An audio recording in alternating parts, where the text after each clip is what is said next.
일론 머스크가 이번에 선거법 위반 혐의로서 검찰의 판단대에 올랐습니다. 선거, 뇌물, 검찰 이 세 가지 단어가 한 문장에 들어가 있으면요, 도지코인을 들고 계신 분들은 심장이 한 번씩 쿵 하실 텐데 또 일론 머스크 리스크가 시작되는 거 아닌가 싶습니다. 이번에는 과연 형사사건일까요?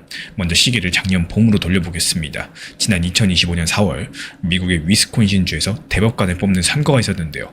판사를 투표로 뽑는다는 것부터 우리한테 좀 낯선데 머스크는 여기에 상당히 진심이었습니다. 일론 머스크랑 머스크가 지원하는 단체들이 이 선거 하나에 밀어넣은 돈이 최소 300억이 넘어가요. 선거 전체로는 1,500억 넘게 들어가면서 미국 역사상 가장 비싼 판사 선거가 됐습니다. 그리고 선거를 이틀 앞둔 3월 30일 그린베이라는 도시에서 행사를 열고 사람 몸통만한 대형 수표 2장을 그 자리에서 건너는데요.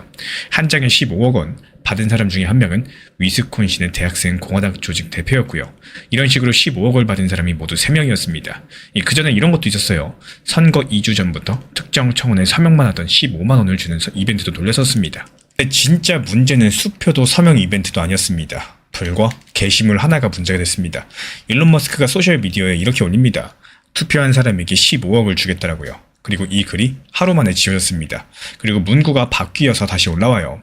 투표한 사람이 아니라 이 청원에 서명한 사람이 대상이라고 합니다. 이걸 왜 바꿨을까요? 현지 매체 위스폴리틱스가 짚어준 그 주의 법 때문입니다. 투표를 시키기 위해서 우리 돈으로 약 1,500원이 넘는 가치를 준다거나 주겠다고 약속하면 안 된다는 법인데요. 1,500원입니다. 그 법이 있는 동네에서 15억짜리 수표가 돌아다닐 수가 있다는 거죠. 그 당시 민주당 소속 주 법무장관이 이걸 막겠다고 급하게 소송을 냈는데 지방법원, 항소법원, 그리고 주 대법원까지 3번 연속으로 받아들여지지 않았습니다. 그래서 행사는 예정대로 열렸고 수표는 전달이 됐습니다. 그 결과가 어땠느냐? 일론 머스크가 밀었던 후보는 득표율 10%포인트, 그러니까 대략 55대 45 수준으로 완패했습니다. 그리고 한 달 뒤 머스크는 앞으로 정치에 쓰는 돈을 크게 줄이겠다고 선언을 합니다. 여기까지가 작년 당시 이야기였어요. 그렇게 1년이 넘게 조용히 잠들어 있던 사건이 지난주에 다시 눈을 떴습니다. 위스콘신에는 선거관리위원회가 있는데요. 민주당 추천 3명, 공화당 추천 3명, 이렇게 딱 반반으로 짜인 초당파 기구인데 이 위원회가 지난 7월 9일 비공개 회의에서 5대1로 결론을 냈습니다. 일론 머스크가 그 게시물로 선거 뇌물 금지법을 어겼을 가능성이 상당하다. 그러면서 작년 선거 직후에 주민들이 냈던 고발 2건을 브라운 카운티 검찰로 넘겼는데요. 여기서 고발장은 미러키랑 그린베이 주민이 낸 거고 내용 자체는 주법상 비공개입니다. 그럼 여기서 넘겼다는 말의 무게를 정확히 재야 되겠죠. 이건 재판이 넘어간 게 아닙니다. 우리식으로 치면 수사 의뢰에 가까워요. 위원회가 우리가 보기에 죄가 될 수 있으니까 기소할지 말지에 대해서 검사님이 판단해달라, 이렇게 서류를 건넨 단계라는 겁니다. 그리고 이번 CNN 보도를 살펴보면요, 검찰은 40일 안에 그 판단 결과를 위원회에 보고해야 됩니다. 지난주에 넘어갔으니까 시한은 8월 중순에서 하순 사이, 달력의 날짜가 박힌 거죠. 그럼 어기면 어떻게 되는 법이냐? 이 선거 뇌물죄는 무거운 죄로 분류가 되는데 최대 형량이 징역 3년 6개월입니다. 그리고 벌금은 최대 약 1,500만 원입니다. 그리고 여기서 중요한 점은 방금 그 벌금 숫자 그냥 지나치시면 안 되는데요. 이 사건의 체급이 저 한 줄에 전부 다 들어있거든요. 한번 나란히 놓아볼게요. 이 선거에 쓴 돈이 300억이었죠. 나눠준 수표 한 장이 15억이었죠. 근데 이 사건으로 나올 수 있는 벌금의 법정 최대치는 1,500만 원, 수표 한 장의 100분의 1입니다. 여기까지는 서류랑 보도에 그대로 나와 있는 숫자들이고요.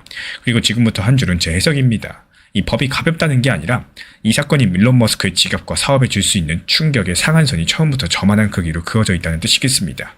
그리고 소름 돋는 포인트는요, 위원회가 문제 삼은 대상이 뭐였는지 한번 다시 보세요. 수표가 아닙니다. 공영방송 WPR이 이전한 위원회 문서를 살펴보면은 개연성을 인정한 대상은 투표한 사람에게 15억을 주겠다라고 했던 바로 그 게시물입니다. 15개월 전에 지운 글 하나가 지금 이 서류의 한가운데에 증거물 1호로 앉아있다라는 거죠. 그럼 이제 가장 궁금한 질문으로 가겠습니다. 이게 진짜 기소까지 갈 수 있을까요? 이 질문에 답을 지은 사람은 배심원도 판사도 위원회도 아닙니다.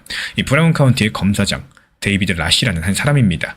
기소 여부는 이제 이분의 결정에 달려있고 공화당 소속입니다. 왜 하필 브라운 카운티냐? 수표를 나눠준 그린베이가 바로 그 카운터에 있고요. 그리고 고발인 중 한 명도 그곳 주민이기 때문입니다. 라지 검사장도 머스크 측도 언론의 질문에는 아직까지 답을 내놓지 않고 있습니다. 다만 작년 재판 기록에 남아있는 일론 머스크 쪽 논리는 이래요. 이 돈은 특정 후보를 찍으라는 대가가 아니라 활동가 판사에 반대하는 풀뿌리 운동을 만들기 위한 것이라는 주장인데요. 여기에 표현의 자유를 막는 것은 헌법 위반이라는 논리까지도 얹었고요. 그리고 전례가 하나 붙습니다.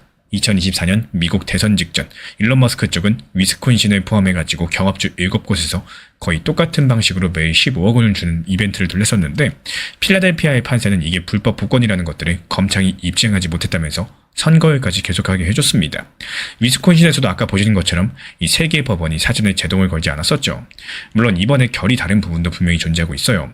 그 당시에는 상대편이 문제를 제기한 것 때문에는 이번에는 공화당 추천위원까지 앉아있는 초당파 기구가 무려 5대1로 가능성이 상당하다고 도장을 찍었다는 거, 이거 절대 가볍게 볼 만한 대목이 아닙니다. 게다가 도지코인 홀더 입장에서 정말 중요한 건요, 기소냐 아니냐, 바로 이 앞에 서 있는 건데, 이 사건 서류를 처음부터 끝까지 훑어도 도지코인이라는 단어는 존재하지 않고 있죠. 테슬라도 스페이스X도 없어요. 코인도 회사도 사업도 아닌 100% 정치인 일론 머스크의 사건입니다. 그리고 그 정치인 머스크, 아까 보신 것처럼 참패된 지 한 달 만에 지출 축소를 선언하면서 사실상 그 챕터를 닫는 중이었습니다. 그렇다면 여기서 시장이 무서워하는 리스크는요, 앞으로의 행동을 바꾸는 리스크입니다. 근데 이건 이미 닫힌 챕터의 영수증을 정산하는 이 방향성 자체가 과거로 나 있는 리스크예요. 그리고 시장의 실제 반응이 이 해석을 뒷받침해주고 있는데요. 다만 미국의 물가 지표가 예상보다 낮게 나오면서 비트코인, 이더리움, 엑세피 리플, 그리고 도지코인까지도 코인판 전체가 같이 상승한 날이었죠. 그러니까 정확한 문제는 이겁니다. 일론 머스크의 검찰 행위라는 헤드라인이 떠 있는데도 시장은 그쪽으로 눈길조차 주지 않았다라는 거. 이 뉴스를 코인면이 아니라 정치면 기사로 분류해버린 거죠. 그래서 제가 바라보는 관점과 기본적인 경로는 8월 중하순 시한 안에 기소 없이 마무리가 된다거나 가더라도 아주 가벼운 선에서 정리되는 그림들이에요. 그리고 그 근거는 4가지입니다. 먼저 전례인데요. 거의 같은 구조를 두고 필라델피아 법원이 이미 한번 제동을 걸지 않았었죠. 그리고 두 번째로 이력입니다. 그리고 두 번째로 이력입니다. 위스콘신의 새 법원도 사전에 이 행사를 막지 않았어요. 세 번째는 결정권자입니다. 기소 여부를 진 사람이 공화당 소속의 지역 검사장 한 명이죠. 네 번째로 입증의 난도입니다. 이 핵심 증거가 하루 만에 지워지고 또 수정된 게시물이 한 건인데 실제 돈은 서명 이벤트라는 포장 속에서 건네졌습니다. 저 돈이 투표의 대가였다는 걸 법정에서 증명하는 것은 차원이 다른 일이기 때문에 만약에 이 경로대로 가준다면 도지 입장에서 무슨 의미냐? 새로운 호재가 생기는 게 아닙니다.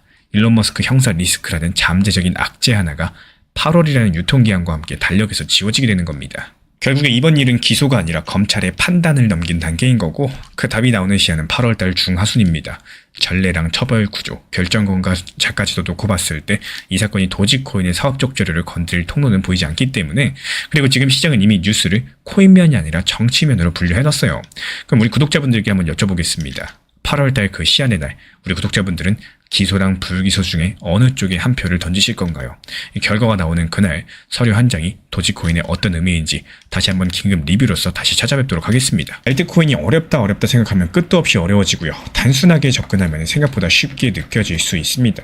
신기하게도 많은 분들께서 매수하실 때 짧게 먹고 나오겠다 이렇게 생각을 하시죠. 근데 막상 수익이 시작되면 어떨까요? 갑자기 조금 더 기다려볼까? 이거 더 상승하는 거 아닐까? 이런 생각들이 들기 시작을 합니다. 결국에 좋았던 매도 기회에 대해서 스스로 놓치는 이런 경우들이 결국에 반복될 수가 있다는 거고, 조용할 때 매수하고 시끄러졌을 때 욕심내지 않고 마침표를 찍는 습관, 이런 것들을 분명히 만드셔야 되겠죠. 이 단기 종합방에서도 목표가에 대해서 함께 안내드리는 이유도 역시 똑같습니다. 목표가를 미리 걸어놓고 신경을 덜 쓰는 쪽이 오히려 가장 효율적인 대응이다, 이런 방법이 될 수가 있다는 건데요.